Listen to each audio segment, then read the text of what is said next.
সকালবেলায় উঠে আজকে ভাবলাম যে বাড়িতে যে কুমড়ো শাকটা হয়েছে তো সেটা আজকে আমি কাটবো, কেটে আজকে রান্না করব।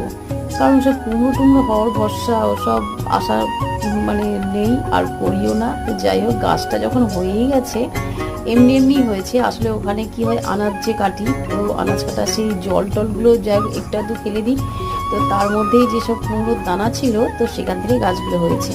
তো গাছগুলো হয়েছে ভালো, আমার একদিন রান্না হয়ে যাবে। দেখো, গাছের থেকে টাটকা শাক তুলে রান্নার মানে স্বাদটাই অন্যরকম। বাজার থেকে তো কিনে আনা হয়, অনেক সময় এত শাক কিনে আনে কেটে উঠতে পারি না, আমি লুকিয়ে লুকিয়ে ফেলে দিই। আর কি করব, সামনে দেখলেই তো ছিল লাগে। আজকে দেখো বাড়িতে একদম পুরো টাটকা শাক আজকে রান্না করব।